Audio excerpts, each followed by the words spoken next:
ਜਿਹੜੇ ਜਿਹੜਾ ਗੁਰੂਡਮ ਨੂੰ ਅਸੀਂ ਪੈਰ ਪੈਰ ਤੇ ਭੰਡਦੇ ਨਿੰਦੇ ਆ, ਉਹਨਾਂ ਦੇ ਲੱਗਦਾ ਹੈ ਕਿ ਉਹਨਾਂ ਦੇ ਅਕੋਰਡਿੰਗਲੀ ਸਾਰਾ ਕੁਝ ਮੱਸਿਆ ਸੰਗਰਾਂਦਾਂ ਚੱਲਣ। ਸ੍ਰੀ ਗੁਰੂ ਗ੍ਰੰਥ ਸਾਹਿਬ ਦੀ ਜਿਹੜੀ ਕੰਪਾਈਲੇਸ਼ਨ ਹੁੰਦੀ ਹੈ, ਗੁਰੂ ਸਾਹਿਬਾਨ ਨੇ ਆਪਣੀ ਬਾਣੀ ਨੂੰ ਆਪ ਲਿਖਿਆ ਤੇ ਉਹਨੂੰ ਜਦੋਂ ਅਗਲੇ ਗੁਰੂ ਨੂੰ ਉਹਨਾਂ ਨੇ ਗੁਰਗੱਦੀ ਦਿੱਤੀ, ਆਪਣਾ ਮਤਲਬ ਸਾਜਿਆ ਗੁਰੂ, ਤੇ ਨਾਲ ਦੀ ਨਾਲ ਬਾਣੀ ਹੈ ਜਿਹੜੀ ਉਹ ਵੀ ਉਹਦੀ ਪੋਥੀਆਂ ਵੀ ਨਾਲ ਕੋਈ ਦੁਨੀਆ ਦਾ ਹੋਰ ਧਾਰਮਿਕ ਗ੍ਰੰਥ ਹੈ ਜਿਹੜਾ ਉਹ ਰਾਗਾਂ ਦੇ ਵਿੱਚ ਨਹੀਂ ਹੈ। ਜਿਹੜਾ ਸੰਗੀਤ ਹੈ ਨਾ, ਜਿਹੜਾ ਗੁਰੂ ਗ੍ਰੰਥ ਸਾਹਿਬ ਦਾ ਆਸ਼ਾ ਹੈ ਨਾ, ਉਹ ਹੈ ਮਨੁੱਖੀ ਮਨ ਦੀ ਟਰਾਂਸਫਾਰਮੇਸ਼ਨ।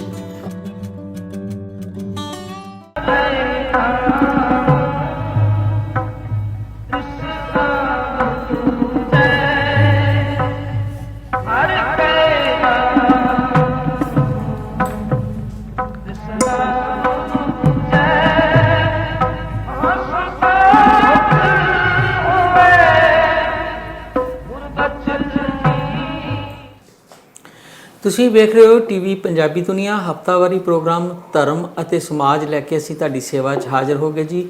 ਹਰ ਵਾਰ ਦੀ ਤਰ੍ਹਾਂ ਮੇਰੇ ਨਾਲ ਸਿੱਖ ਸਕਾਲਰ ਡਾਕਟਰ ਗੁਰਨਾਮ ਕੌਰ ਹਾਜ਼ਰ ਨੇ ਸਟੂਡੀਓ 'ਚ। ਅੱਜ ਅਸੀਂ ਇੱਕ ਵਿਸ਼ੇਸ਼ ਪ੍ਰੋਗਰਾਮ ਗੁਰੂ ਗ੍ਰੰਥ ਸਾਹਿਬ ਦੇ ਪ੍ਰਕਾਸ਼ ਦਿਹਾੜਾ ਜਿਹੜਾ ਜੀ ਉਹ ਆ ਰਿਹਾ ਕੱਲ੍ਹ ਨੂੰ, ਤੇ ਉਹਦੇ ਉੱਤੇ ਗੱਲਬਾਤ ਅਸੀਂ ਕਰਾਂਗੇ ਡਾਕਟਰ ਸਾਹਿਬ ਨਾਲ। ਗੁਰੂ ਗ੍ਰੰਥ ਸਾਹਿਬ ਸਿੱਖ ਧਰਮ ਦੇ ਵਿੱਚ ਬਹੁਤ ਅਹਿਮੀਅਤ ਵਾਲਾ ਗ੍ਰੰਥ ਸਾਹਿਬ ਨੇ। ਵੈਸੇ ਤਾਂ ਹਰ ਧਰਮ ਦਾ ਆਪੋ ਆਪਣਾ ਗ੍ਰੰਥ ਹੈ, ਪਰ ਇਕੱਲੇ ਗੁਰੂ ਗ੍ਰੰਥ ਸਾਹਿਬ ਨੂੰ ਗੁਰੂ ਦਾ ਦਰਜਾ ਮਿਲਣਾ, ਉਹ ਵੀ ਜਿੰਦਾ ਗੁਰੂ ਦਾ ਦਰਜਾ, ਔਰ ਕਿਹਾ ਜਾਂਦਾ ਹੈ ਕਿ 10 ਗੁਰੂਆਂ ਦੀ ਜੋਤ ਜਿਹੜੀ ਆ, ਜਾਂ ਗੁਰੂ ਸਾਹਿਬ ਦੀ ਜਿਹੜੀ ਬਾਣੀ ਦੇ ਸ਼ਬਦ ਬਾਣੀ ਦੇ ਲੜ ਸਾਨੂੰ ਲਾ ਕੇ ਗਏ, ਉਹ ਗੁਰੂ ਗ੍ਰੰਥ ਸਾਹਿਬ ਇੱਕ ਵੱਖਰੀ ਤਰ੍ਹਾਂ ਦਾ ਗ੍ਰੰਥ ਹੈ, ਜਿਹੜਾ ਧਾਰਮਿਕ ਗ੍ਰੰਥਾਂ ਨਾਲੋਂ ਵੀ ਇੱਕ ਅਲੱਗ ਤਰ੍ਹਾਂ ਦਾ। ਉਹਦੇ ਵਿੱਚ ਇੱਕ ਦੂਜਾ ਵੱਡਾ ਜਿਹੜਾ ਇਹਦੇ 'ਚ ਸਾਂਝੀ ਵਾਲਤਾ ਦਾ ਸੁਨੇਹਾ ਹੈ, ਉਹ ਇਹ ਹੈ ਕਿ ਉਹਦੇ ਵਿੱਚ ਬਹੁਤ ਸਾਰੇ ਹਿੰਦੂ ਭਗਤ ਜਨਾਂ ਦੀ ਬਾਣੀ, ਜਿਵੇਂ ਅਸੀਂ ਅਕਸਰ ਜ਼ਿਕਰ ਕਰਦੇ ਹਾਂ, ਮੁਸਲਮਾਨ ਜਿਹੜੇ ਸੂਫੀ ਨੇ ਉਹਨਾਂ ਦੀ ਬਾਣੀ, ਤੇ ਇਹਦੇ ਤੋਂ ਵੀ ਵੱਡੀ ਗੱਲ ਇੱਕ ਹੋਰ ਹੈ ਕਿ ਗੁਰੂ ਸਾਹਿਬਾਂ ਨੇ ਆਪ ਆਪਣੇ ਹੱਥੀਂ ਇਹ ਸਾਰਾ ਕਾਰਜ ਸੰਪੂਰਨ ਕੀਤਾ। ਬਹੁਤ ਸਾਰੇ ਜਿਹੜੇ ਗ੍ਰੰਥ ਹੈ ਦੁਨੀਆ 'ਤੇ ਹੋਰ ਧਰਮ ਦੇ ਆਧਾਰਿਤ, ਉਹ ਉਹਨਾਂ ਦੇ ਪੈਗੰਬਰ ਦੇ ਜਾਣ ਤੋਂ ਬਾਅਦ ਹੀ ਰਚੇ ਗਏ। ਸੋ ਇਸ ਕਰਕੇ ਗੁਰੂ ਗ੍ਰੰਥ ਸਾਹਿਬ ਜਿਹੜੇ ਨੇ ਉਹ ਬਹੁਤ ਹੀ ਮਹੱਤਵਪੂਰਨ ਇੱਕ ਗ੍ਰੰਥ ਨੇ, ਔਰ ਨਾ ਸਿਰਫ ਸਿੱਖਾਂ ਵਾਸਤੇ, ਦੁਨੀਆ ਭਰ ਵਿੱਚ ਇਸ ਗੱਲ ਦੀ ਮਾਨਤਾ ਹੈ ਕਿ ਮਾਡਰਨ ਏਜ ਦਾ ਧਰਮ ਸਿੱਖ ਧਰਮ ਹੈ, ਔਰ ਜਿਹਦੇ ਵਿੱਚ ਸਾਂਝੀਵਾਲਤਾ, ਸਭ ਲਈ ਬਰਾਬਰਤਾ, ਮਾਨਵਤਾ ਦਾ ਸੁਨੇਹਾ ਦਿੱਤਾ ਗਿਆ। ਸੋ ਅਸੀਂ ਡਾਕਟਰ ਸਾਹਿਬ ਕੋਲੋਂ ਗੁਰੂ ਗ੍ਰੰਥ ਸਾਹਿਬ ਬਾਰੇ, ਅੱਜ ਦੇ ਦਿਨ ਬਾਰੇ ਕੁਝ ਗੱਲਾਂ ਬਾਤਾਂ ਕਰਾਂਗੇ, ਕੁਝ ਗੱਲਾਂ ਹੋਰ ਵੀ ਕਰਾਂਗੇ। ਸਭ ਤੋਂ ਪਹਿਲਾਂ ਆਪਣੇ ਦਰਸ਼ਕਾਂ ਦਾ ਸਵਾਗਤ ਕਰਦੇ ਹਾਂ ਨਾਲ। ਡਾਕਟਰ ਸਾਹਿਬ ਤੁਹਾਨੂੰ ਜੀ ਆਇਆਂ ਕਹਿੰਦੇ ਜੀ, ਵੈਲਕਮ। ਵਾਹਿਗੁਰੂ ਜੀ ਕਾ ਖਾਲਸਾ, ਵਾਹਿਗੁਰੂ ਜੀ ਕੀ ਫਤਿਹ। ਵੈਸੇ ਤਾਂ ਸਭ ਤੋਂ ਪਹਿਲਾਂ ਤਾਂ ਮੈਂ ਸਾਰਿਆਂ ਨੂੰ ਵਧਾਈ ਦਿੰਦੀ ਹਾਂ ਕਿ ਕੱਲ੍ਹ ਨੂੰ ਅਸੀਂ ਜਿਹੜਾ ਮੂਲ ਨਾਨਕਸ਼ਾਹੀ ਕੈਲੰਡਰ ਹੈ ਉਹਦੇ ਅਨੁਸਾਰ ਕੱਲ੍ਹ ਨੂੰ ਪ੍ਰਕਾਸ਼ ਦਿਵਸ ਹੈਗਾ। ਪਹਿਲਾ ਪ੍ਰਕਾਸ਼ ਜਦੋਂ 1604 ਈਸਵੀ ਵਿੱਚ ਗੁਰੂ ਅਰਜਨ ਦੇਵ ਪਾਤਸ਼ਾਹ ਨੇ ਕੀਤਾ ਸੀਗਾ। ਵੈਸੇ ਤਾਂ SGPC ਹੋਰ ਪਾਸੇ ਪਈ ਰਹਿੰਦੀ ਹੈ, ਅਕਾਲ ਤਖਤ ਦੇ ਫੈਸਲੇ ਵੀ ਉਲਟ ਪੁਲਟ ਕਰ ਲੈਂਦੇ ਨੇ। ਇਹ ਇੱਕ ਕਮੇਟੀ ਬਣਾ ਕੇ ਅਕਾਲ ਤਖਤ ਵੱਲੋਂ ਸਾਰੇ ਦਿਹਾੜੇ ਕੀਤੇ ਗਏ ਸੀ ਫਿਕਸ, ਤੇ ਪਰ ਹੁਣ ਇਹ ਕਿਉਂਕਿ ਇਹਨਾਂ ਨੇ ਮਤਲਬ ਉਦੋਂ RSS ਦੇ ਦਬਾਅ ਹੇਠ ਬਾਦਲ ਸਾਹਿਬ ਦਾ ਅਲਾਇੰਸ ਸੀ ਉਹਦੇ ਨਾਲ, ਸ਼੍ਰੋਮਣੀ ਗੁਰਦੁਆਰਾ ਪ੍ਰਬੰਧਕ ਕਮੇਟੀ ਨਾਲ, ਇਹਨਾਂ ਨੇ ਸਾਰਾ ਕੁਝ ਬਦਲ ਦਿੱਤਾ ਉਹ। ਤੇ ਹੁਣ ਕਦੇ ਆ ਜਾਂਦਾ, ਕਦੇ। ਵੈਸੇ SGPC ਵੱਲੋਂ ਮਨਾਇਆ ਜਾ ਚੁੱਕਿਆ, ਪਰ ਜਿੰਨੀਆਂ ਬਾਹਰ ਦੀਆਂ ਸੰਸਥਾਵਾਂ ਨੇ, ਗੁਰਦੁਆਰਾ ਸਾਹਿਬਾਨ ਨੇ ਜਾਂ ਕਮੇਟੀਆਂ ਨੇ, ਈਵਨ ਪਾਕਿਸਤਾਨ ਵਿੱਚ ਵੀ, ਤੇ ਉਹ ਜਿਹੜਾ ਪਹਿਲਾ ਦਿਨ ਫਿਕਸ ਕੀਤਾ ਗਿਆ ਸੀ 1 ਸਤੰਬਰ ਦਾ, ਉਸ ਨੂੰ ਮਨਾਇਆ ਜਾ ਰਿਹਾ ਹੈ।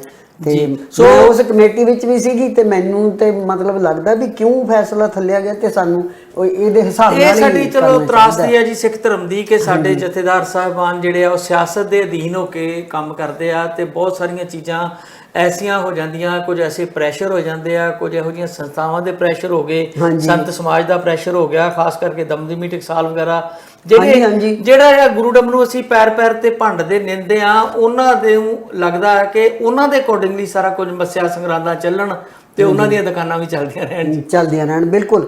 ਸੋ ਅਸੀਂ ਸ੍ਰੀ ਗੁਰੂ ਗ੍ਰੰਥ ਸਾਹਿਬ ਦੀ, ਕਿਉਂਕਿ ਆਪਾਂ 2 ਪ੍ਰੋਗਰਾਮ ਕਰਨੇ ਨੇ, ਥੋੜ੍ਹੇ ਜਿਹੇ ਸੰਖੇਪ ਵਿੱਚ ਗੱਲ ਕਰਾਂਗੇ। ਤੇ ਸ੍ਰੀ ਗੁਰੂ ਗ੍ਰੰਥ ਸਾਹਿਬ ਜਿਵੇਂ ਤੁਸੀਂ ਵੀ ਕਿਹਾ ਕਿ ਹਰ ਇੱਕ ਧਰਮ ਦਾ ਆਪਣਾ ਗ੍ਰੰਥ ਹੈ ਜਿਹੜਾ ਉਹ ਉਹਨਾਂ ਦੇ ਲਈ ਬਹੁਤ ਇੰਪੋਰਟੈਂਟ ਹੁੰਦਾ, ਮਹੱਤਵਪੂਰਨ ਹੁੰਦਾ।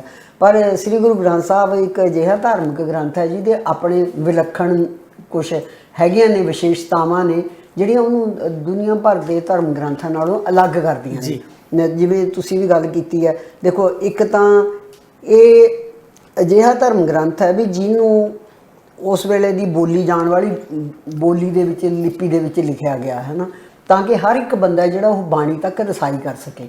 ਆਮ ਤੌਰ ਤੇ ਇਹ ਹੁੰਦਾ ਕਿ ਧਾਰਮਿਕ ਸਿੱਖਿਆ ਕੁਛ ਚੁਣਵੇਂ ਲੋਕਾਂ ਦੇ ਤੱਕ ਪਹੁੰਚੇ, ਜਾਂ ਅਸੀਂ ਸੁਣਦੇ ਹੀ ਰਹੇ ਹਾਂ, ਖਾਸ ਕਰਕੇ ਭਾਰਤ ਦੀ ਹਿਸਟਰੀ ਦੇ ਵਿੱਚ ਧੰਮਪਦ ਤੋਂ ਬਿਨਾਂ ਬਾਕੀ ਜੋ ਸੀ ਉਹ ਸੰਸਕ੍ਰਿਤ ਦੇ ਵਿੱਚ ਵੇਦ ਰਚੇ ਗਏ ਪਏ, ਆਮ ਲੋਕਾਂ ਨੂੰ ਪੜ੍ਹਨ ਦੀ ਇਜਾਜ਼ਤ ਨਹੀਂ ਸੀ।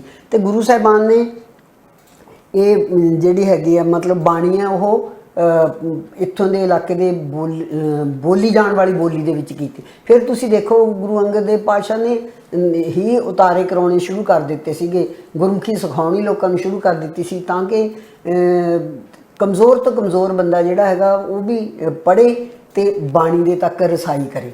ਦੇਖੋ ਦੂਜੀ ਵਿਲੱਖਣ ਗੱਲ ਇਹਦੀ ਇਹ ਵੀ ਹੈਗੀ ਆ ਕਿ ਬੜਾ ਲੰਮਾ ਹਿਸਟੋਰੀਕਲੀ ਜੇ ਅਸੀਂ ਦੇਖੀਏ ਨਾ, ਤੇ ਇਹਦੇ ਵਿੱਚ ਹਿਸਟੋਰੀਕਲੀ ਕਿੱਡਾ ਵੱਡਾ ਸਮਾਂ ਜਿਹੜਾ ਉਹ ਕਵਰ ਕਰਦਾ। ਬਾਬਾ ਫਰੀਦ 12ਵੀਂ ਸਦੀ 'ਚ ਹੁੰਦੇ ਨੇ ਤੇ ਗੁਰੂ ਤੇਗ ਬਹਾਦਰ ਪਾਤਸ਼ਾਹ ਜਾ ਕੇ ਹੋਏ ਨੇ 17ਵੀਂ ਸਦੀ ਦੇ ਵਿੱਚ, ਤੇ ਇੰਨਾ ਲੰਮਾ ਸਮਾਂ ਜਿਹੜਾ ਉਹ ਭਾਰਤ ਦਾ ਜਿਹੜਾ ਅਧਿਆਤਮਕ ਮਤਲਬ ਹੈਗਾ ਵਿਰਸਾ ਨਾ, ਉਹਦੀ ਸੰਭਾਲ ਇਹਦੇ ਵਿੱਚ ਹੋਈ ਹੈ। ਇਹਦੇ ਵਿੱਚ ਬਹੁਤ ਸੋਹਣਾ ਪਾਰਟ ਹੈ ਤੁਹਾਡਾ ਜੀ, ਬਹੁਤ ਸੋਹਣਾ ਪਾਰਟ ਹੈ ਕਿ ਵਾਕਈ 500-600 ਸਾਲ ਦਾ ਜਿਹੜਾ ਜੋ ਧਰਮਾਂ ਦੇ ਉੱਥੇ ਡਿਵੈਲਪਮੈਂਟ ਹੋਈ, ਜਿਸ ਤਰ੍ਹਾਂ ਦੀ ਉੱਥੇ ਭਗਤੀ ਲਹਿਰ ਦਾ ਅਸਰ ਅਸੀਂ ਦੇਖਿਆ, ਜਾਂ ਜੋ ਸਮੇਂ ਦੇ ਦੌਰਾਨ ਚੱਲਿਆ, ਉਹਨਾਂ ਸਾਰਿਆਂ ਦਾ ਨਿਚੋੜ ਗੁਰੂ ਗ੍ਰੰਥ ਸਾਹਿਬ ਦੇ ਵਿੱਚ, ਔਰ ਉਹ ਵੀ ਉਹਨਾਂ ਭਗਤਾਂ ਦੇ ਔਰ ਸੂਫੀਆਂ ਦੇ ਜ਼ੁਬਾਨੀ ਜਿਨ੍ਹਾਂ ਨੇ ਜਿਹੜੇ ਧਾਰਮਿਕ ਕੱਟੜਤਾ ਤੋਂ ਹਟ ਕੇ ਔਰ ਸਹੀ ਸੇਧ 'ਚ ਕੰਮ। ਬਿਲਕੁਲ ਤੁਸੀਂ ਦੇਖੋ ਫਿਰ ਇਹ ਜਿਹੜੀ ਸ੍ਰੀ ਗੁਰੂ ਗ੍ਰੰਥ ਸਾਹਿਬ ਦੀ ਜਿਹੜੀ ਕੰਪਾਈਲੇਸ਼ਨ ਹੁੰਦੀ ਹੈ, ਗੁਰੂ ਸਾਹਿਬਾਨ ਨੇ ਆਪਣੀ ਬਾਣੀ ਨੂੰ ਆਪ ਲਿਖਿਆ ਤੇ ਉਹਨੂੰ ਜਦੋਂ ਅਗਲੇ ਗੁਰੂ ਨੂੰ ਉਹਨਾਂ ਨੇ ਗੁਰਗੱਦੀ ਦਿੱਤੀ, ਆਪਣਾ ਮਤਲਬ ਸਾਜਿਆ ਗੁਰੂ, ਤੇ ਨਾਲ ਦੀ ਨਾਲ ਬਾਣੀ ਹੈ ਜਿਹੜੀ ਉਹ ਵੀ ਸੰਭਾਲ ਦਿੱਤੀ ਹੈ ਨਾ। ਫਿਰ ਗੁਰੂ ਨਾਨਕ ਦੇਵ ਪਾਤਸ਼ਾਹ ਨੇ ਆਪ ਜਾ ਕੇ ਇਕੱਠੀ ਕੀਤੀ, ਜਿੱਥੇ ਜਿੱਥੇ ਵੀ ਗਏ ਉਹ ਭਗਤਾਂ ਦੀ ਬਾਣੀ, ਬਾਬਾ ਫਰੀਦ ਦੀ ਬਾਣੀ, ਤੇ ਆਪਾਂ ਗੁਰੂ ਅਮਰਦਾਸ ਪਾਤਸ਼ਾਹ ਨੇ ਵੀ ਕੀਤੀ। ਗੁਰੂ ਅਰਜਨ ਦੇਵ ਪਾਤਸ਼ਾਹ ਕੋਲ ਜਿਵੇਂ ਭੱਟ ਨੇ ਜਿਹੜੇ ਆਪ ਆਏ ਸਤ ਤੇ ਬਲਵੰਡ ਉਹਨਾਂ ਦੇ ਸਮੇਂ ਦੇ ਵਿੱਚ ਹੀ ਹੋਏ ਨੇ, ਤੇ ਉਹ ਸਾਰੀ ਬਾਣੀਆਂ ਜਿਹੜੀ ਉਹ ਇੱਕ ਥਾਂ ਤੇ ਇਕੱਤਰ ਹੋਈ।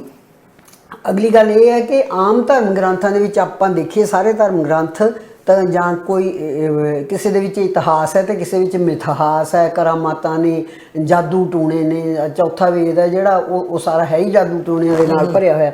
ਸ੍ਰੀ ਗੁਰੂ ਗ੍ਰੰਥ ਸਾਹਿਬ ਇੱਕੋ ਇੱਕ ਅਜਿਹਾ ਧਰਮ ਗ੍ਰੰਥ ਹੈ ਜਿਹਦੇ ਵਿੱਚ ਨਾ ਇਹ ਇਤਿਹਾਸ ਹੈ ਨਾ ਇਹ ਮਿਥਿਹਾਸ ਹੈ।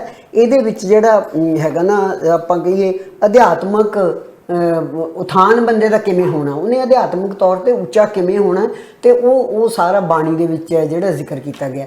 ਅਗਲੀ ਗੱਲ ਤੁਸੀਂ ਗੱਲ ਕੀਤੀ ਹੈ, ਜਿਵੇਂ ਕਿਸੇ ਧਰਮ ਗ੍ਰੰਥ ਨੂੰ ਉਹਦੇ ਬਾਨੀ ਨੇ ਜਿਹੜੇ ਉਹਨਾਂ ਨੇ ਨਾ ਹੀ ਆਪ ਕੰਪਾਈਲ ਕੀਤਾ, ਨਾ ਆਪਣੇ ਆਪ ਉਹਨੂੰ ਮਤਲਬ ਦਿੱਤਾ ਦਰਜਾ, ਗੁਰੂ ਦਾ ਦਰਜਾ ਜਾਂ ਪੀਰ ਦਾ ਦਰਜਾ ਦਿੱਤਾ। ਇਹ ਗੁਰੂ ਗੋਬਿੰਦ ਸਿੰਘ ਸਾਹਿਬ 10ਵੇਂ ਪਾਤਸ਼ਾਹ ਜਿਹੜੀ ਸਾਡੀ ਆਖਰੀ ਸਰੀਰਕ ਨਾਨਕ ਜੋਤ ਹੈ, ਉਹਨਾਂ ਨੇ ਆਪਣੇ ਹੱਥੀਂ ਆਪਣੇ ਜੋਤੀ ਜੋਤ ਸਮਾਉਣ ਤੋਂ ਪਹਿਲਾਂ ਸ੍ਰੀ ਗੁਰੂ ਗ੍ਰੰਥ ਸਾਹਿਬ ਨੂੰ ਬਕਾਇਦਾ ਪਰੰਪਰਾ ਦੇ ਅਨੁਸਾਰ ਗੁਰਗੱਦੀ ਹੈ ਜਿਹੜੀ ਉਹ ਸੌਂਪੀ, ਤੇ ਸਰਬ ਸਮਿਆਂ ਵਾਸਤੇ ਸਿੱਖ ਜਗਤ ਨੂੰ, ਪੰਥ ਨੂੰ ਸ੍ਰੀ ਗੁਰੂ ਗ੍ਰੰਥ ਸਾਹਿਬ ਦੇ ਲੜ ਲਾਇਆ ਜੀ।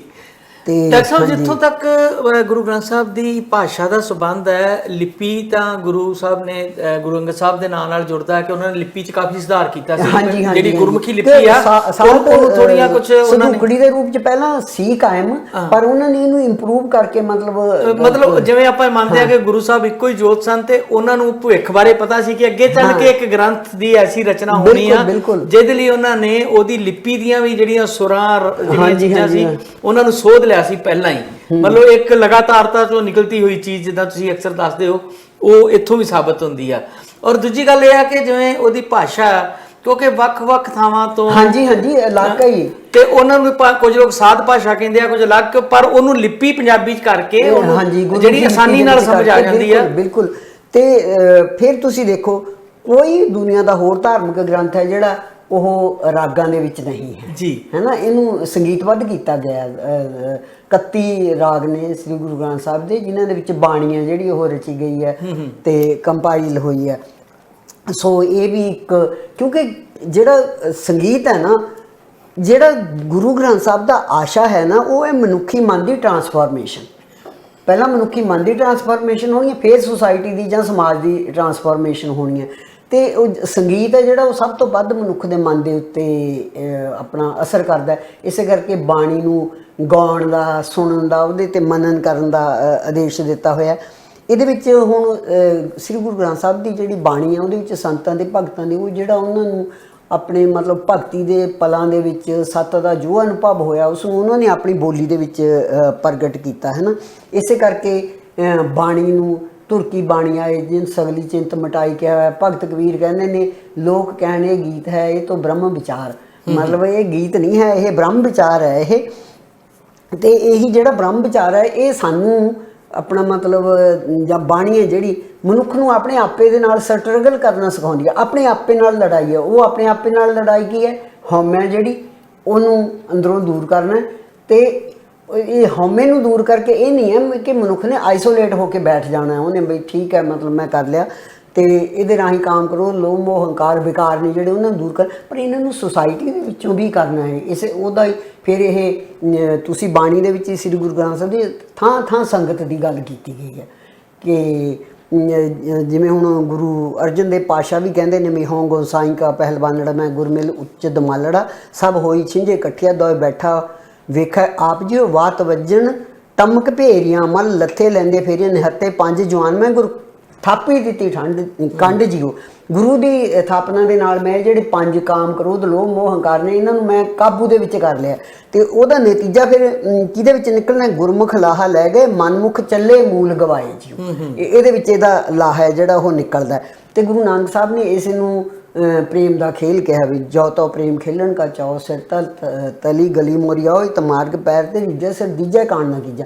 ਸਿਰ ਹੁਣ ਦੋ ਗੱਲਾਂ ਦਾ ਪ੍ਰਤੀਕ ਹੈ, ਇੱਕ ਉਹ ਹਉਮੈ ਦਾ ਪ੍ਰਤੀਕ ਹੈ, ਇੱਕ ਸਵੈ ਮਾਨ ਦਾ ਵੀ ਹੈ।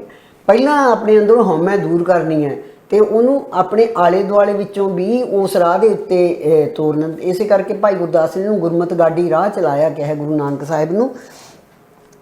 ਤੇ ਫਿਰ ਸਮਾਜ ਦੇ ਵਿੱਚ, ਉਸ ਸਮਾਜ ਦੇ ਵਿੱਚ ਹੁਣ ਗੁਰੂ ਗ੍ਰੰਥ ਸਾਹਿਬ ਹੈ ਜਿਹਦੇ ਵਿੱਚ ਨਾ ਕੋਈ ਇਹ ਇਲੈਕਟਡ ਜਿਹੜੀ ਹੈਗੀ ਆ ਮਤਲਬ ਗੋਡ ਦੀ ਚੁਣੀ ਹੋਈ ਭੂਮੀ ਹੈ, ਨਾ ਉਹਦੇ ਵਾਸਤੇ, ਨਾ ਇਹ ਚੁਣੇ ਹੋਏ ਲੋਕਾਂ ਦੇ ਵਾਸਤੇ। ਤਾਂ ਜਿਹੜਾ ਕੋਈ ਇਹਦੇ ਵਿੱਚ ਆਊਗਾ, ਸ਼ਾਮਲ ਹੋਊਗਾ, ਉਹਨੇ ਆਪਣੇ ਆਪ ਗੁਰਮੁਖ ਦੇ ਰਸਤੇ ਦੇ ਉੱਤੇ ਚੱਲ ਕੇ ਚੁਣਿਆ ਹੋਇਆ ਜਿਹੜਾ ਉਹ ਹੋ ਜਾਣਾ। ਵੀ ਰੱਬ ਵੱਲੋਂ ਸਾਰੇ ਇੱਕੋ ਜਿਹੇ ਬੰਦੇ ਨੇ ਜਿਹੜੇ ਉਹ ਪੈਦਾ ਕੀਤੇ। ਬਰਾਬਰੀ ਦਾ, ਸਮਾਜਿਕ ਭਾਈਚਾਰੇ ਦਾ, ਮਨੁੱਖੀ ਮਤਲਬ ਵੀ ਹਰ ਇੱਕ ਨੂੰ ਹੱਕ ਮਿਲਣਾ ਚਾਹੀਦਾ, ਹਰ ਇੱਕ ਦਾ ਇਹ ਜਿਉਣ ਤੇ ਥੀਣ ਦਾ ਹੱਕ ਹੈ, ਸਾਰੇ ਮਨੁੱਖ ਇੱਕੋ ਜਿਹੇ ਨੇ। ਇਹੋ ਜਿਹਾ ਸਿਧਾਂਤ ਤੁਹਾਨੂੰ ਹੋਰ ਧਰਮਾਂ ਦੇ ਵਿੱਚ ਮੈਂ ਥੋੜਾ ਜਿਹਾ ਆਪਾਂ ਕਲੈਰਿਟੀ ਇਹ ਵੀ ਮੈਂ ਕਰਨੀ ਚਾਹੁੰਦਾ ਕਿ ਦੋ ਦਿਵਸ ਕਈ ਵਾਰ ਭੁਲੇਖਾ ਪੈਂਦਾ ਹੁੰਦਾ। ਇੱਕ ਹੈਗਾ ਗੁਰਗੱਦੀ ਦਿਵਸ ਜਿਹੜੇ ਗੁਰੂ ਗੋਬਿੰਦ ਸਿੰਘ ਸਾਹਿਬ ਨੇ, ਤਾਂ ਇੱਕ ਹੈ ਪ੍ਰਕਾਸ਼ਨਾ ਦਿਵਸ। ਹਾਂਜੀ ਹਾਂਜੀ, ਅਸੀਂ ਪ੍ਰਕਾਸ਼ ਦਿਵਸ ਦੀ ਗੱਲ ਕਰ ਰਹੇ ਹਾਂ। ਇਹ ਜਿਹੜਾ 1 ਸਤੰਬਰ ਨੂੰ ਆਉਂਦਾ ਹੈ ਇਹ ਪ੍ਰਕਾਸ਼ ਦਿਵਸ ਹੈ। ਜਦੋਂ ਪਹਿਲਾ ਪ੍ਰਕਾਸ਼ 1604 ਗੁਰੂ ਅਰਜਨ ਪਾਤਸ਼ਾਹ ਨੇ 1604 ਈਸਵੀ ਨੇ ਉੱਥੇ ਦਰਬਾਰ ਸਾਹਿਬ ਦੇ ਵਿੱਚ ਕੀਤਾ ਸੀ, ਹਰਮੰਦਰ ਸਾਹਿਬ ਦੇ ਵਿੱਚ। ਜਿਹੜਾ ਗੁਰਗੱਦੀ ਦਿਵਸ ਹੈ ਉਹ ਅਕਤੂਬਰ ਦੇ ਵਿੱਚ ਆਉਂਦਾ ਜਿੱਥੋਂ ਤੱਕ ਮੇਰਾ ਖਿਆਲ ਹੈ। ਉਹ ਉੱਥੇ ਨਾਂਦੇੜ ਸਾਹਿਬ ਜਦੋਂ ਆਪਣੇ ਜੋਤੀ ਜੋਤ ਦਸਮ ਪਾਤਸ਼ਾਹ ਨੇ ਜੋਤੀ ਜੋਤ ਸਮਾਉਣ ਤੋਂ ਪਹਿਲਾਂ ਮੈਂ ਭਟਵਈਆਂ ਦਾ ਵੀ ਪੜ੍ਹ ਰਿਹਾ ਸੀ ਜੋ ਚ ਜ਼ਿਕਰ ਹੈ ਕਿ ਕਿਸ ਤਰ੍ਹਾਂ ਗੁਰੂ ਸਾਹਿਬ ਨੇ ਉਹ ਕਿਸ ਤਰ੍ਹਾਂ ਨਾਰੀਅਲ ਰੱਖਿਆ, ਕਿਦਾਂ ਰੁਪਏ ਰੱਖਿਆ, ਜਿੱਦਾਂ ਭੱਟ ਸਾਰਾ ਵੇਰਵਾ ਦਿੱਤਾ ਹੋਇਆ। ਹਾਂਜੀ ਹਾਂਜੀ ਹਾਂਜੀ, ਭਟਵਈਆਂ ਦੇ ਵਿੱਚ ਕਿਉਂਕਿ ਬਹੁਤ ਸਾਰੇ ਲੋਕ ਕਨਫਿਊਜ਼ਨ ਕ੍ਰੀਏਟ ਕਰਦੇ ਨੇ। ਪਿੱਛੇ ਜੇ ਇੱਕ ਵਾਰੀ ਮੈਂ ਨਾਮਧਾਰੀ ਆਗੂ ਦਲੀਪ ਸਿੰਘ ਨਾਲ ਗੱਲ ਕਰ ਰਿਹਾ ਸੀ, ਉਹ ਕਹਿੰਦੇ ਜੀ ਕੋਈ ਇਤਿਹਾਸਕ ਪ੍ਰਮਾਣ ਨਹੀਂ ਆ ਕਿ ਗੁਰਗੱਦੀ ਜਿਹੜੀ ਕਿਉਂ ਨਹੀਂ ਹੈਗੇ ਆ ਐਵੇਂ ਨਹੀਂ ਹੈਗੇ ਪ੍ਰਮਾਣ। ਭਾਵੇਂ ਕੁਝ ਗੱਲਾਂ ਓਰਲ ਹਿਸਟਰੀ ਵਿੱਚ ਵੀ ਹੁੰਦੀਆਂ ਨੇ ਤੇ ਕੁਝ ਗੱਲਾਂ ਲਿਖਤੀ ਵੀ ਮਿਲਦੀਆਂ ਨੇ। ਨਹੀਂ, ਪਰ ਜੇ ਭਟਵਈਆਂ ਤੁਸੀਂ ਕਾਫੀ ਮੰਨਦੇ ਆ ਇਹਨਾਂ ਗੱਲਾਂ ਨੂੰ ਕਿ ਉਹਨਾਂ ਦੀ ਅਵਈਆਂ ਜਿਹੜੀਆਂ ਨੇ ਉਹਨਾਂ ਵਿੱਚ ਜੇ ਜ਼ਿਕਰ ਹੈ ਜਿਹੜੀਆਂ ਉਸ ਸਮੇਂ ਦਾ ਰਿਕਾਰਡ ਹੁੰਦਾ ਹੈ, ਜਿਵੇਂ ਖਾਨਦਾਨਾਂ ਦਾ ਵੀ ਰਿਕਾਰਡ ਹੈ, ਉਸ ਸਮੇਂ ਦਾ ਵੀ ਰਿਕਾਰਡ ਹੈ, ਰਾਜਿਆਂ ਮਹਾਰਾਜਿਆਂ ਦਾ ਵੀ ਜੋ ਘਟਨਾਵਾਂ ਪ੍ਰੋਪਰ ਹੁੰਦੀਆਂ ਨੇ ਉਹਨਾਂ ਦਾ ਪ੍ਰੋਪਰ ਰਿਕਾਰਡ ਹੈ ਉਹ ਜੀ। ਹਾਂਜੀ, ਸੋ ਇਸ ਗੱਲ ਦਾ ਵੀ ਕੋਈ ਕਨਫਿਊਜ਼ਨ ਨਹੀਂ ਆ ਕਿ ਗੁਰੂ ਸਾਹਿਬਾਂ ਨੇ ਉਹਨਾਂ ਨੂੰ ਗੁਰਗੱਦੀ ਦਿੱਤੀ। ਆਪਾਂ ਵੈਸੇ ਗੁਰਗੱਦੀ ਦੀ ਅੱਜ ਗੱਲ ਨਹੀਂ ਕਰ ਰਹੇ, ਪ੍ਰਕਾਸ਼ ਦਿਵਸ ਦੀ ਗੱਲ ਕਰ ਰਹੇ ਹਾਂ। ਇਹ ਪਹਿਲਾ ਪ੍ਰਕਾਸ਼ ਦਿਵਸ ਅਸੀਂ ਕਹਿੰਦੇ ਆ ਜਦੋਂ ਹਰਮੰਦਰ ਸਾਹਿਬ ਦੇ ਵਿੱਚ ਗੁਰੂ ਅਰਜਨ ਦੇਵ ਪਾਤਸ਼ਾਹ ਨੇ ਆਪਣੀ ਹਾਜ਼ਰੀ ਦੇ ਵਿੱਚ 1604 ਈਸਵੀ ਦੇ ਵਿੱਚ ਗੁਰੂ ਗ੍ਰੰਥ ਸਾਹਿਬ ਨੂੰ ਇੰਨਾ ਮਾਣ ਸਤਿਕਾਰ ਦਿੱਤਾ। ਬਾਬਾ ਬੁੱਢਾ ਸਾਹਿਬ ਨੂੰ ਉਹਨਾਂ ਦੇ ਹੈਡ ਗ੍ਰੰਥੀ ਮਤਲਬ ਗ੍ਰੰਥੀ ਉਸ ਵੇਲੇ ਦੇ ਥਾਪਿਆ। ਤੁਸੀਂ ਹੋਰ ਵੇਖੋ ਕਿ ਜਦੋਂ ਪਾਤਸ਼ਾਹ ਨੇ ਮਤਲਬ ਪੰਚਮ ਪਾਤਸ਼ਾਹ ਹਜ਼ੂਰ ਨੇ ਕੰਪਾਈਲੇਸ਼ਨ ਕਰ ਲਈ ਤੇ ਗ੍ਰੰਥ ਦਾ ਪ੍ਰਕਾਸ਼ ਕਰ ਦਿੱਤਾ ਤੇ ਪੋਥੀ ਸਾਹਿਬ ਵੀ ਉਦੋਂ ਆਮ ਤੌਰ ਤੇ ਕਿਹਾ ਜਾਂਦਾ ਸੀ। ਉਦੋਂ ਤੋਂ ਹੀ ਆਪ ਉਹਨਾਂ ਨੇ ਗੁਰੂ ਗ੍ਰੰਥ ਸਾਹਿਬ ਤੋਂ ਨੀਚੇ ਮਤਲਬ ਆਸਣ ਗ੍ਰਹਿਣ ਕੀਤਾ ਉਹਨਾਂ ਨੇ, ਤੁਸੀਂ ਦੇਖੋ। ਤੇ ਵੀ ਉਹ ਸ਼ਬਦ ਨੂੰ ਜਿਹੜੀ ਮਹੱਤਤਾ ਹੈਗੀ ਆ ਕਿ ਸ਼ਬਦ ਹੀ ਬਾਣੀ ਹੀ ਸਾਰਾ ਕੁਛ ਹੈ, ਉਹ ਤਾਂ ਗੁਰੂ ਨਾਨਕ ਦੇਵ ਪਾਤਸ਼ਾਹ ਤੋਂ ਹੀ ਸ਼ੁਰੂ ਹੋ ਗਈ ਸੀਗੀ। ਤੇ ਉਹਨਾਂ ਨੇ ਆਪਣੀ ਬਾਣੀ ਦੇ ਵਿੱਚ ਬਾਰ-ਬਾਰ ਸਾਨੂੰ ਕਿਹਾ ਵੀ ਸ਼ਬਦ ਦੇ ਲੜ ਲੱਗਣਾ, ਸ਼ਬਦ ਦੇ ਰਾਹੀਂ ਤੁਹਾਡਾ, ਆਪਾਂ ਸਿੱਧ ਗੋਸ਼ਟ ਪੜ੍ਹੀ ਹੈ ਉੱਥੇ ਸਾਰੀ ਸ਼ਬਦ ਦੀ ਗੱਲ ਕੀਤੀ ਹੋਈ ਹੈ। ਤੇ ਗੁਰੂ ਅਰਜਨ ਦੇਵ ਪਾਤਸ਼ਾਹ ਨੇ ਹਾਲਾਂਕਿ ਗੁਰਗੱਦੀ ਹੈ ਜਿਹੜੀ ਉਹ ਗੁਰੂ ਗੋਬਿੰਦ ਸਿੰਘ ਜੀ ਨੇ ਜਾ ਕੇ ਦਿੱਤੀ ਹੈ, ਪਰ ਉਹਨਾਂ ਨੇ ਉਦੋਂ ਤੋਂ ਹੀ ਜਿਹੜਾ ਹੈਗਾ ਗੁਰੂ ਗ੍ਰੰਥ ਸਾਹਿਬ ਤੋਂ ਨੀਚੇ ਆਸਣ ਗ੍ਰਹਿਣ ਕਰ ਲਿਆ। ਡਾਕਟਰ ਸਾਹਿਬ ਇੱਕ ਮੈਂ ਤੇ ਹੋਰ ਥੋੜੀ ਜਿਹੀ ਕਲੈਰਿਟੀ ਚਾਹੁੰਦਾ, ਕੁਝ ਇੱਕ ਮੈਂ ਜਦੋਂ ਪੜ੍ਹ ਰਿਹਾ ਸੀਗਾ ਉਹ 'ਚ ਲਿਖਿਆ ਸਿੱਖਾਂ ਦੇ 11ਵੇਂ ਗੁਰੂ ਗ੍ਰੰਥ ਸਾਹਿਬ, ਕੀ ਉਹਨਾਂ ਨੂੰ 11ਵੇਂ ਗੁਰੂ ਕਹਿਣਾ ਚਾਹੀਦਾ ਜਾਂ ਮੌਜੂਦਾ ਸਾਡੇ ਜਾਗਦੀ ਨਹੀਂ, ਇਹਨੂੰ ਚਾਹੇ 11ਵੇਂ ਕਹਿ ਲਓ ਚਾਹੇ ਆਖਰੀ ਕਹਿ ਲਓ ਚਾਹੇ ਜੋ, ਮੈਨੂੰ ਅਜੀਬ ਜਿਹਾ ਲੱਗਿਆ ਥੋੜਾ, ਕਿਉਂਕਿ ਅਸੀਂ 10 ਪਾਤਸ਼ਾਹੀ ਦੀ ਗੱਲ ਕਰਦੇ ਹਾਂ। ਆਪਣੀ ਤੁਸੀਂ ਕਹਿ ਲਓ ਵੀ ਸਮਝ ਦੇ ਮੁਤਾਬਕ ਜਾਂ ਵੋਕੈਬਲਰੀ ਦੇ ਮੁਤਾਬਕ ਇਦਾਂ ਦੇ ਲਫ਼ਜ਼ ਯੂਜ਼ ਕਰ ਲੈਂਦੇ ਆ ਅਸੀਂ, ਪਰ ਇਹ ਤਾਂ ਹੁਣ ਗੁਰੂ ਸ਼ਬਦ ਗੁਰੂ ਜਦੋਂ ਮੌਜੂਦਾ ਦੌਰ 'ਚ ਸਾਡੇ ਗੁਰੂ ਸਾਡੇ ਨਾਲ ਨੇ, ਸ਼ਬਦ ਗੁਰੂ ਨੇ, ਤੇ ਫਿਰ ਉਹਨੂੰ 11ਵਾਂ 12ਵਾਂ ਕਹਿਣਾ ਮੇਰੇ ਪਰਮਾਨੈਂਟ ਗੁਰੂ ਨੇ ਸਰਬ ਸਮਿਆਂ ਵਾਸਤੇ। ਇਹਨਾਂ ਨੂੰ 11ਵਾਂ 12ਵੇਂ ਦਾ ਦਰਜਾ ਦੇ ਕੇ ਮੇਰੇ ਨਹੀਂ ਕਹਿਣਾ ਚਾਹੀਦਾ। 10 ਗੁਰੂ ਪਾਤਸ਼ਾਹ 10 ਗੁਰੂ ਸਾਹਿਬਾਨ ਦੇ ਵਿੱਚ ਵੀ ਇੱਕੋ ਜੋਤ ਮੰਨਦੇ ਆ। ਹਾਂਜੀ, ਉਹਨਾਂ ਨੇ ਆਪਣੇ ਆਪ ਨੂੰ ਕਿਤੇ ਨਹੀਂ ਲਿਖਿਆ ਕਿ ਮੈਂ ਮਤਲਬ ਪਹਿਲਾ ਗੁਰੂ ਬੋਲ ਰਿਹਾ ਜਾਂ ਦੂਜਾ ਗੁਰੂ ਬੋਲ ਰਿਹਾ। ਨਾਨਕ ਹਰ ਇੱਕ ਥਾਂ ਦੇ ਉੱਤੇ ਨਾਨਕ ਨਾਮ ਦੀ ਉਹਨਾਂ ਨੇ ਵਰਤੋਂ ਕੀਤੀ ਹੈ, ਨਾਨਕ ਛਾਪ ਦੀ ਵਰਤੋਂ ਕੀਤੀ ਹੈ, ਤੇ ਉਹ ਸਾਡੇ ਲਈ ਸਾਰੇ ਇੱਕ ਨੇ। ਉਸੇ ਤਰ੍ਹਾਂ ਹੀ ਸ੍ਰੀ ਗੁਰੂ ਗ੍ਰੰਥ ਸਾਹਿਬ ਹੈ ਜਿਹੜਾ ਉਹ 10 ਗੁਰੂਆਂ ਦੀ ਜਿਹੜੀ ਸ਼ਬਦ ਜੋਤ ਪ੍ਰਗਟ ਗੁਰਾਂ ਦੀ ਅਸੀਂ ਦੇਹ ਕਹਿੰਦੇ ਆ, ਸ਼ਬਦ ਗੁਰੂ ਹੈ ਸਾਡੇ ਵਾਸਤੇ, ਜਾਗਤ ਜੋਤ ਹੈਗੀ ਹੈ ਇਹ ਸਾਡੇ ਲਈ। ਅੱਛਾ ਡਾਕਟਰ ਸਾਹਿਬ, ਚਲੋ ਇਤਿਹਾਸ ਬਾਰੇ ਆਪਾਂ, ਤੁਸੀਂ ਵੀ ਕਹਿੰਦੇ ਹੁੰਦੇ ਹੋ ਕਿ ਬਹੁਤ ਸਾਰੀਆਂ ਗੱਲਾਂ ਮਨੌਤਾਂ ਹੁੰਦੀਆਂ ਨੇ, ਸਾਖੀਆਂ 'ਚ ਕਈ ਚੀਜ਼ਾਂ ਹੁੰਦੀਆਂ ਨੇ। ਮੈਂ ਪਿਛਲੀ ਵਾਰ ਆਪਣੇ ਇੱਕ ਡਾਕਟਰ ਇਕਬਾਲ ਕੌਰ ਜੀ ਨੇ ਇਬਨ, ਉਹਨਾਂ ਨਾਲ ਗੱਲ ਕੀਤੀ ਸੀ, ਆਪਾਂ ਗੱਲ ਆਫ ਦੀ ਏਅਰ ਵੀ ਕੀਤੀ ਸੀ।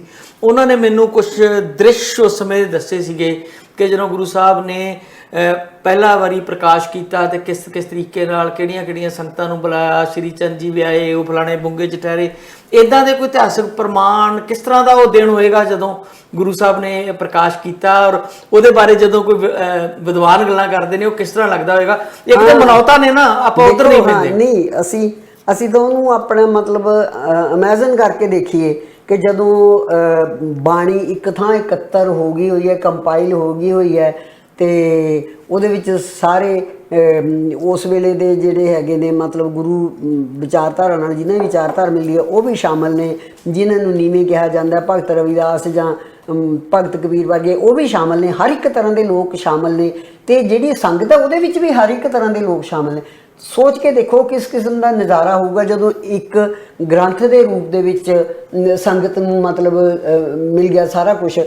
ਕਿਉਂਕਿ ਇੰਸਟੀਟਿਊਸ਼ਨਲਾਈਜੇਸ਼ਨ ਜਿਹੜੀ ਹੁੰਦੀ ਹੈ ਧਰਮ ਦੀ ਨਾ, ਜਿਹਨੂੰ ਅਸੀਂ ਆਪਾਂ ਸੰਸਥਾਗਤ ਰੂਪ ਕਹਿੰਦੇ ਹਾਂ, ਉਹਦੇ ਲਈ ਮੈਂ ਪਹਿਲਾਂ ਵੀ ਗੱਲ ਕਰਦੀ ਹੁੰਦੀ ਵੀ ਪਹਿਲਾਂ ਉਹਦੇ ਫਾਊਂਡਰ ਚਾਹੀਦਾ, ਬਾਨੀ ਚਾਹੀਦਾ, ਫਿਰ ਉਹਦੇ ਫਾਲੋਅਰ ਚਾਹੀਦੇ ਨੇ, ਫਿਰ ਉਹਨਾਂ ਦਾ ਧਰਮ ਗ੍ਰੰਥ ਹੋਣਾ ਚਾਹੀਦਾ, ਫਿਰ ਉਹਨਾਂ ਦਾ ਧਾਰਮਿਕ ਕੇਂਦਰ ਵੀ ਹੋਣਾ ਚਾਹੀਦਾ। ਤੇ ਇਹ ਸਾਰੀਆਂ ਚੀਜ਼ਾਂ ਮਿਲਾ ਕੇ ਇੱਕ ਤਰ੍ਹਾਂ ਬਣਦਾ, ਸਾਰੀਆਂ ਚੀਜ਼ਾਂ ਮਿਲਾ ਕੇ।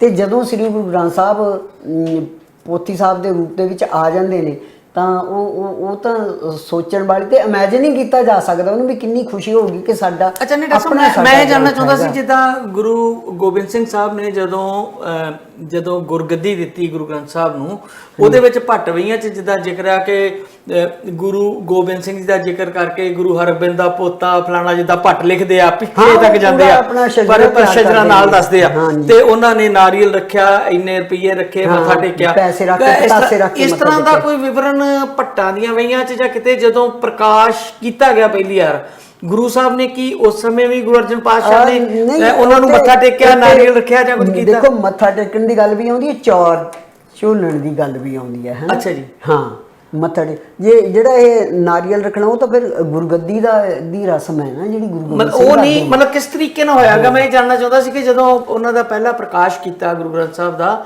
ਤੇ ਉਸ ਸਮੇਂ ਦਾ ਜਿਹੜਾ ਚਿੱਤਰਨ ਹੈ, ਜਿਵੇਂ ਤੁਸੀਂ ਕਿਹਾ ਕਿ ਇਮੇਜਿਨ ਹੀ ਕਰ ਸਕਦੇ ਹਾਂ, ਮਤਲਬ ਕਿਤੇ ਭੱਟਾਂ ਦੀਆਂ ਵਈਆਂ 'ਚ ਜਾਂ ਪ੍ਰਾਤਨ ਰਿਕਾਰਡ 'ਚ ਹੈ ਕਿ ਗੁਰੂ ਸਾਹਿਬ ਮਤਲਬ ਜਿਵੇਂ ਮੈਂ ਤੁਹਾਡੇ ਨਾਲ ਪਹਿਲਾਂ ਵੀ ਗੱਲ ਕੀਤੀ, ਮੇਰੀ ਜਿਹੜੀ ਜ਼ਿਆਦਾ ਕਨਸੈਂਟਰੇਸ਼ਨ ਹੈ ਉਹ ਬਾਣੀ ਦੇ ਉੱਤੇ ਹੁੰਦੀ ਹੈ ਹਨਾ, ਤੇ ਮੈਂ ਇਤਿਹਾਸ ਬਾਰੇ। ਅੱਛਾ, ਸਾਡੇ ਵਿਦਵਾਨ ਇੱਕ ਸਾਡੇ ਕੋਲ ਇੱਥੇ ਸਾਡੇ ਨਾਲ ਗੱਲ ਕਰਦੇ ਹੁੰਦੇ ਆ ਜਿਹੜੇ ਆਪਣੇ ਮਿਸ਼ਨਰੀ ਵਿਚਾਰਧਾਰਾ ਨੂੰ ਅਪਣਾਏ ਸਿੱਖ ਸਭਾ ਇੰਟਰਨੈਸ਼ਨਲ ਸਰਦਾਰ ਗੁਰਚਰਨ ਸਿੰਘ ਜੂਨਵਾਲਾ, ਹਾਂਜੀ। ਉਹ ਮੈਨੂੰ 2-3 ਵਾਰੀ ਪ੍ਰੋਗਰਾਮਾਂ 'ਚ ਦੱਸ ਚੁੱਕਿਆ ਕਿ ਕਿਉਂਕਿ ਗੁਰੂ ਸਾਹਿਬ ਨੇ ਇਸ ਚੀਜ਼ ਨੂੰ, ਮਿਸ਼ਨ ਨੂੰ ਬਿਲਕੁਲ ਸੀਕ੍ਰੇਟ ਰੱਖਿਆ ਔਰ ਇੱਕ ਇਕਾਂਤ ਸ਼ਾਂਤ ਥਾਂ ਸੀ ਜੰਗਲ ਦੇ ਵਿੱਚ, ਜਿੱਥੇ ਬੈਠ ਕੇ ਸਾਰੀ ਗੁਰਬਾਣੀ ਨੂੰ ਇਕੱਤਰ ਕਰਕੇ ਚੁੱਪ ਚਪੀਤੇ ਕਰਦੇ ਰਹੇ, ਤਾਂ ਕਿ ਜਿਹੜੇ ਕੁਝ ਲੋਕ ਨੇ, ਜਿਹੜੇ ਵਿਰੋਧੀ ਨੇ ਉਸ ਸਮੇਂ ਜਾ ਕੇ, ਉਹਨਾਂ ਨੂੰ ਵੀ ਪਤਾ ਨਾ ਚੱਲੇ।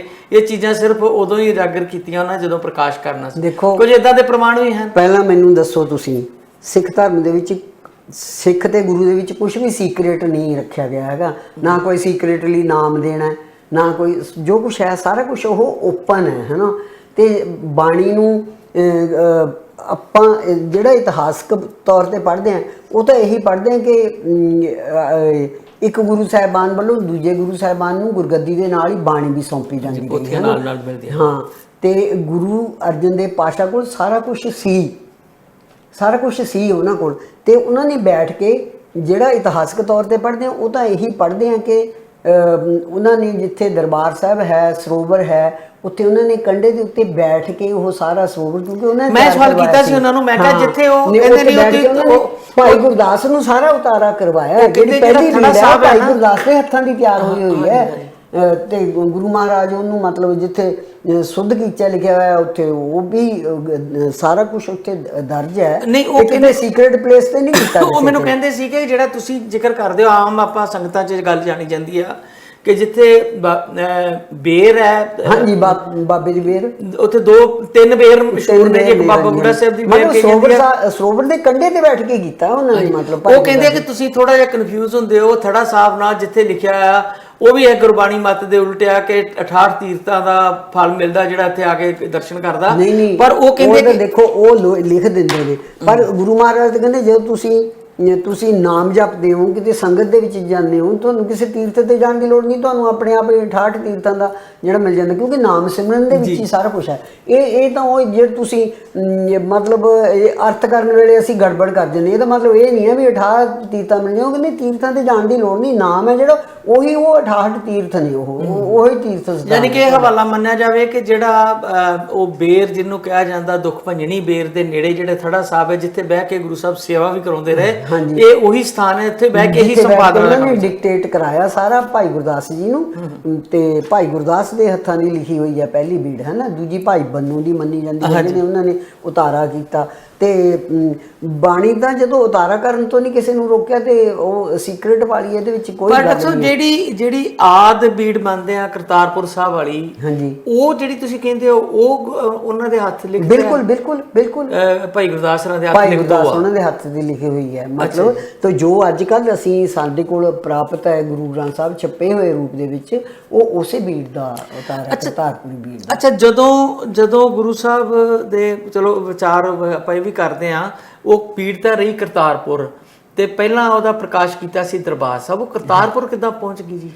ਨਹੀਂ, ਉਹਦਾ ਨਾਂ ਕਰਤਾਰਪੁਰੀ ਬੀੜ ਰੱਖਿਆ ਹੋਇਆ ਇਸ ਕਰਕੇ ਕਿ ਉਹ ਉੱਥੇ ਪਹੁੰਚ ਗਈ। ਤੁਹਾਨੂੰ ਪਤਾ ਵੀ ਆਪਣਾ ਮਤਲਬ ਉਹ ਕਹਿੰਦੇ ਆ ਵੀ ਸੋਢੀ ਖਾਨਦਾਨ ਹੈ, ਉਹਨਾਂ ਦੇ ਕੋਲ ਹੈਗੀ ਆ ਉਹ ਤਾਂ ਫਿਰ ਕਈ ਕੁਛ ਉਥਲ ਪੁਥਲ ਚੱਲਦਾ ਰਿਹਾ। ਸੁਣਨ 'ਚ ਤਾਂ ਇਹ ਵੀ ਆਉਂਦਾ ਕਿ ਗੁਰੂ ਗੋਬਿੰਦ ਸਿੰਘ ਜੀ ਨੂੰ ਉਹਨਾਂ ਨੇ ਕਿਹਾ ਵੀ ਠੀਕ ਹੈ, ਤੁਸੀਂ ਗੁਰੂ ਤਾਂ ਤੁਸੀਂ ਆਪਣਾ ਤਿਆਰ ਕਰੋ। ਉਹ ਤੇ ਸੁਣ ਚਾਹੁੰਦਾ ਨਾ ਵੀ ਜਦੋਂ ਉਹਨਾਂ ਦਿੱਤੀ ਨਹੀਂ, ਮੇਰੇ ਦਿਮਾਗ 'ਚ ਅਚਾਨਕ ਸਵਾਲ ਆਇਆ ਕਿ ਅਸੀਂ ਇਹ ਮੰਨ ਕੇ ਚੱਲਦੇ ਹਾਂ ਇਤਿਹਾਸਕ ਤੌਰ ਤੇ ਕਿ ਗੁਰੂ ਅਰਜਨ ਪਾਤਸ਼ਾਹ ਨੇ ਖੁਦ ਉਹ ਬੀੜ ਲਿਖਵਾਈ, ਗੁਰੂ ਆਪਣੇ ਭਾਈ ਗੁਰਦਾਸ ਜੀ ਦੇ ਹੱਥੀਂ ਲਿਖੀ ਗਈ, ਫਿਰ ਉਹਦਾ ਪ੍ਰਕਾਸ਼ ਜਿਹੜਾ ਦਰਬਾਰ ਸਾਹਿਬ 'ਚ ਕਰਵਾਇਆ ਗਿਆ, ਤੇ ਦਰਬਾਰ ਸਾਹਿਬ ਦੇ ਉੱਤੇ ਤੇ ਫਿਰ ਗੁਰੂ ਪਰਿਵਾਰ ਹੀ ਰਿਹਾ ਨਾ ਜੀ, ਦੂਜੇ ਤੇ ਆਏ ਨਹੀਂ। ਗੁਰੂ ਤੇਗ ਬਹਾਦਰ ਸਾਹਿਬ ਨੂੰ ਉੱਤੇ ਵੜਨ ਨਹੀਂ ਸੀ ਦਿੱਤਾ ਉਹਨਾਂ ਨੇ।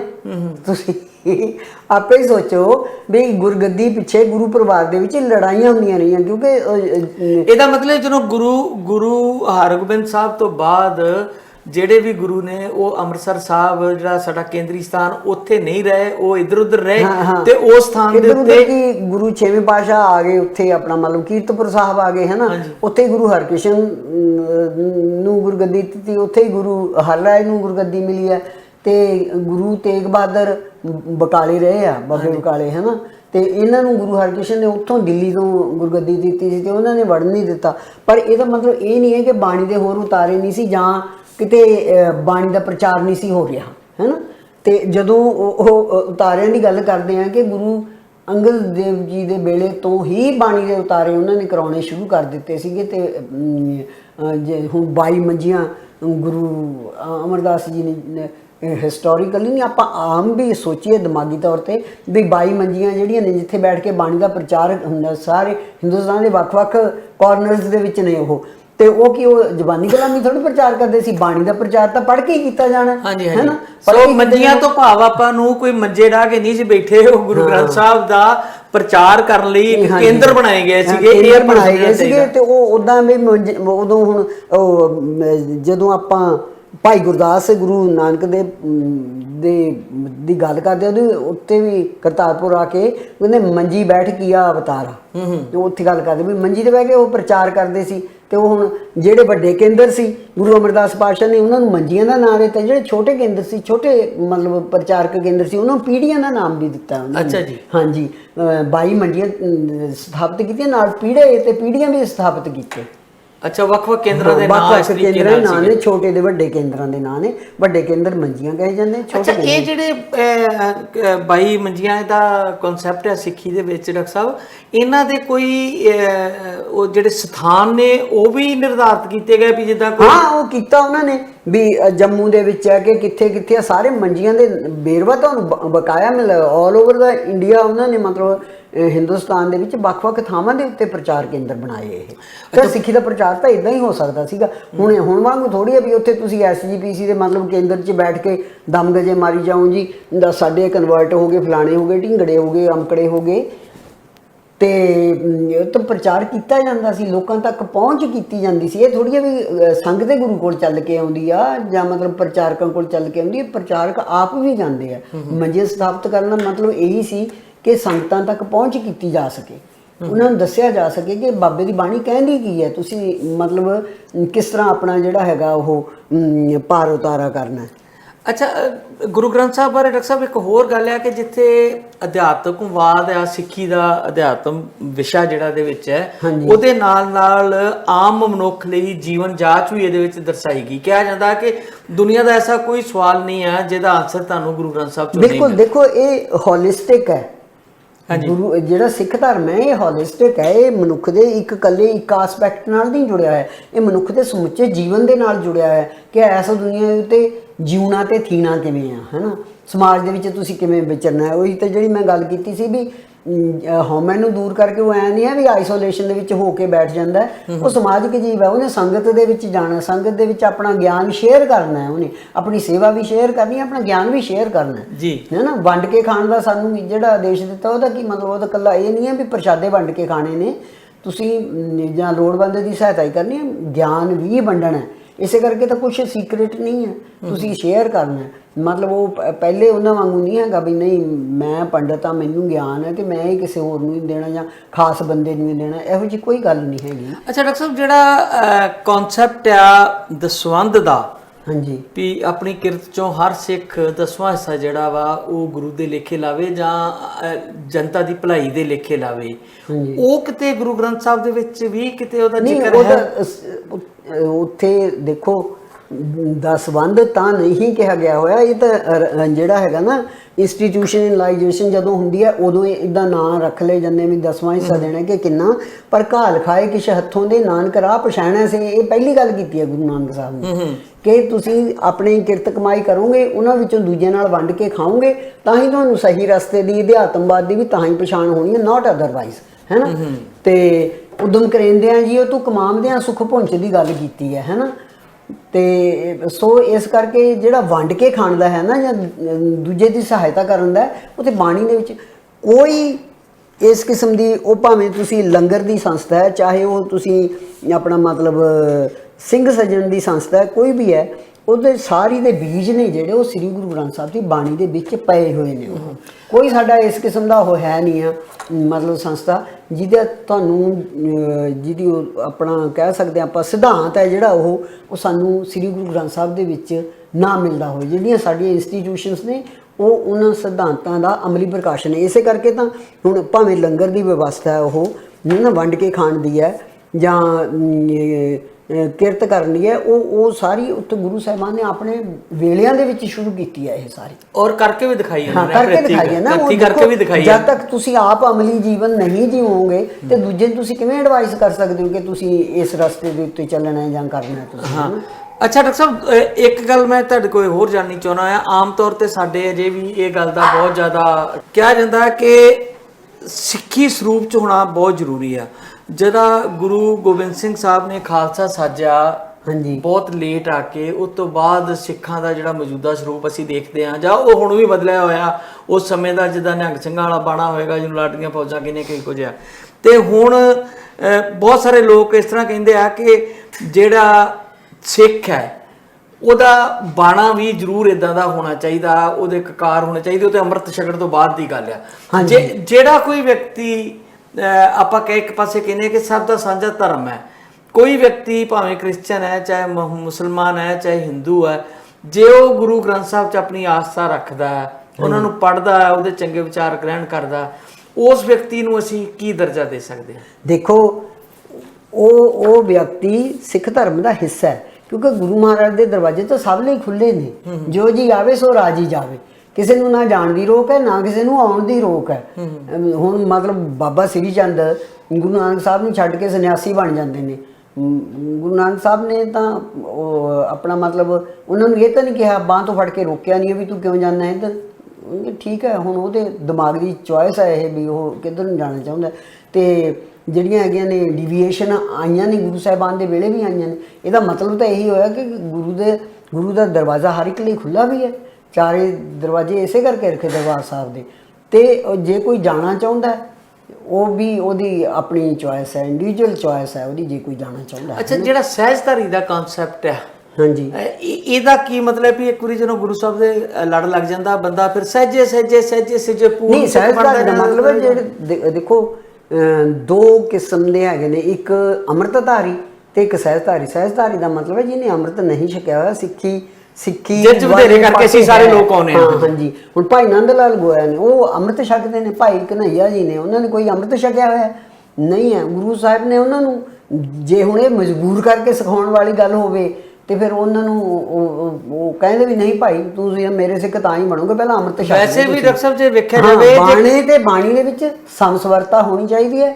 ਤੇ ਇਹ ਜੇ ਹੁਣ ਅਸੀਂ ਮਤਲਬ ਕੀ ਕਹਿੰਦੇ ਹੁੰਦੇ ਨੇ, ਬਾਣਾ ਧਾਰੀ ਤਾਂ ਅਸੀਂ ਹੈਗੇ ਹਾਂ, ਅਸੀਂ ਗੁਰੂ ਦੇ ਲੜ ਨਹੀਂ ਲੱਗੇ ਹੋਇਆ, ਬਾਣੀ ਨੂੰ ਨਹੀਂ ਫੋਲੋ ਕਰਦੇ, ਫਿਰ ਉਹ ਸਾਡੇ ਬਾਣੇ ਦਾ ਕੀ ਫਾਇਦਾ?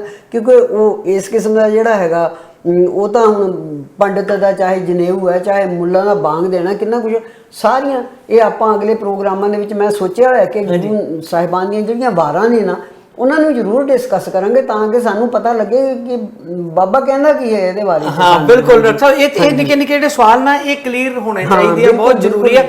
ਵੇਖਿਆ ਜਾਵੇ ਤਾਂ 9ਵੀਂ ਪਾਤਸ਼ਾਹੀ ਤੱਕ ਗੁਰੂ ਘਰ ਦੇ ਨਾਲ ਜੁੜੇ ਹੋਏ ਲੋਕਾਂ ਨੂੰ ਅਸੀਂ ਸਿੱਖ ਹੀ ਕਹਿੰਦੇ ਆ। ਬਿਲਕੁਲ, ਉਦੋਂ ਤੱਕ ਨਾਨਕ ਨਾਮ ਲੈਵਾ ਸਿੱਖ ਨੇ ਉਹ। ਉਦੋਂ ਤੱਕ ਅੰਮ੍ਰਿਤ ਦਾ ਪ੍ਰਸਾਰ ਅਜੇ ਨਹੀਂ ਸੀ ਹੋਇਆ, ਉਹ ਗੁਰੂ ਗੋਬਿੰਦ ਸਿੰਘ ਸਾਹਿਬ ਆ ਕੇ ਕਹਿੰਦੇ ਆ। ਤੁਸੀਂ ਦੇਖੋ ਜਿਹੜਾ ਜੇ ਆਪਾਂ ਹੁਣ ਇਹ ਜੇ ਪੰਜਾਬ ਦਾ ਮੁਸਲਮਾਨ ਆਪਾਂ ਦੇਖੀਏ ਸਾਂਝੇ ਵਿੱਚੇ ਪਾਕਿਸਤਾਨ ਦਾ ਚਾਹੇ ਇੰਡੀਆ ਦਾ, ਉਹਨੂੰ ਉਹਨਾਂ ਕੁਰਾਨ ਸ਼ਰੀਫ ਦਾ ਸ਼ਾਇਦ ਨਹੀਂ ਪਤਾ ਹੋਊਗਾ ਜਿੰਨਾ ਉਹਨੂੰ ਬਾਬੇ ਨਾਨਕ ਬਾਰੇ ਪਤਾ ਹੈ, ਕਿਉਂਕਿ ਉਹ ਇੱਕ ਮਤਲਬ ਜਿਹੜਾ ਹੈਗਾ ਨਾ ਵੀ ਪੰਜਾਬ ਜੀਂਦਾ ਗੁਰਾਂ ਦੇ ਨਾਮ ਤੇ, ਇਹ ਉਸ ਕਿਸਮ ਦੀ ਗੱਲ ਆ ਜਾਂਦੀ ਹੈ।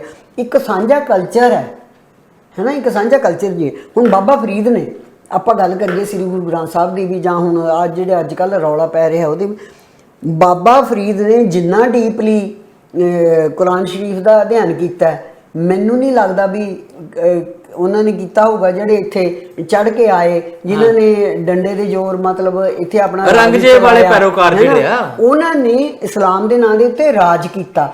ਪਰ ਬਾਬਾ ਫਰੀਦ ਉਹਨਾਂ ਨੇ ਕੁਰਾਨ ਸ਼ਰੀਫ ਦਾ ਅਧਿਐਨ ਕੀਤਾ, ਉਹ ਕਹਿੰਦੇ ਹਰਾਓ ਨਾ ਢਾਈ ਕਿਸੇ ਕਾ, ਹੈ ਮਾਨਕ ਮੂਲ ਮਚਾਂਗਵੇ, ਵੀ ਮਨੁੱਖ ਦਾ ਜਿਹੜਾ ਮਨ ਹੈ ਇਹ ਤਾਂ ਹੋਏਗਾ ਪਵਿੱਤਰ ਹੈ, ਇਹ ਮੋਤੀਆਂ ਵਰਗਾ, ਇਹਨੂੰ ਢਾਉਣਾ ਨਹੀਂ ਹੈ ਨਾ। ਤੇ ਉਹ ਹਲੀਮੀ ਦੀ ਗੱਲ ਕਰਦੇ ਆ, ਹੈ ਨਾ। ਤੇ ਆਪਣਾ ਮਤਲਬ ਉਹ ਤਾਂ ਕਹਿੰਦੇ ਜੇ ਤੇਰੇ ਕੋਈ ਜੋ ਤਾਂ ਮਾਰਨ ਮੁੱਕੀਆਂ ਤੇ ਨਾ ਮਾਰੇ ਕੋ ਮਾਪ ਨੇੜੇ ਘਰ ਜਾਈਏ ਪੈਰ ਤੇ ਨਾ ਦੇ ਚੋਂ, ਇਹ ਗੱਲਾਂ ਉਹਨਾਂ ਨੇ ਕਿੱਥੋਂ ਸਿੱਖੀਆਂ ਨੇ? ਇਹ ਹਲੀਮੀ ਹੈ ਜਿਹੜਾ ਭਾਈਚਾਰਕ ਸਾਂਝ ਹੈ, ਉਹਨਾਂ ਨੇ ਕੁਰਾਨ ਸ਼ਰੀਫ ਚੋਂ ਹੀ ਸਿੱਖੀ ਹੈ। ਬਿਲਕੁਲ ਜੀ, ਵੇਖੋ ਇਸਲਾਮ ਦੇ ਨਾਮ ਤੇ ਪਾਕਿਸਤਾਨ ਬਣ ਗਿਆ, ਪਰ ਪਾਕਿਸਤਾਨ ਦੇ ਪੰਜਾਬੀ ਭਾਈਚਾਰੇ ਦੇ ਵਿੱਚ ਗੁਰੂ ਸਾਹਿਬਾਂ ਪ੍ਰਤੀ ਉਨਾ ਹੀ ਸਤਿਕਾਰ ਹੈ।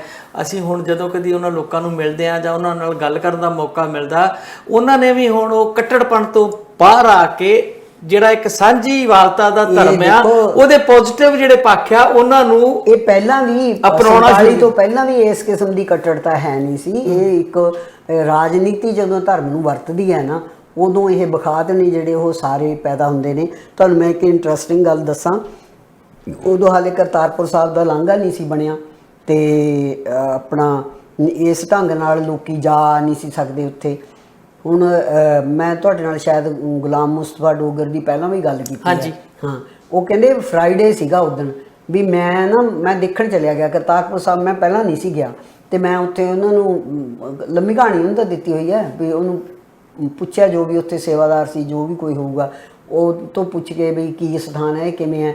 ਉੱਤੇ ਮੈਂ ਉਹਦੇ ਉੱਤੇ ਜਾ ਚੜਿਆ, ਛੱਤ ਦੇ ਉੱਤੇ ਜਾ ਚੜਿਆ ਤੇ ਉੱਥੋਂ ਇੰਡੀਆ ਦਾ ਬਾਰਡਰ ਹੈ ਜਿਹੜਾ ਨਜ਼ਰ ਆਉਂਦਾ। ਕਹਿੰਦਾ ਮੇਰੇ ਖੜੇ ਖੜੇ ਉੱਥੇ ਇੰਨੀ ਮਿਲਟਰੀ ਆ ਗਈ, ਬਹੁਤ ਜ਼ਿਆਦਾ ਮਿਲਟਰੀ ਆ। ਕਹਿੰਦਾ ਮੈਨੂੰ ਥੋੜਾ ਡਰ ਲੱਗਿਆ ਵੀ ਹੈ ਨਾ ਮਿਲਟਰੀ ਕਿਉਂ ਆ ਗਈ ਇੱਥੇ।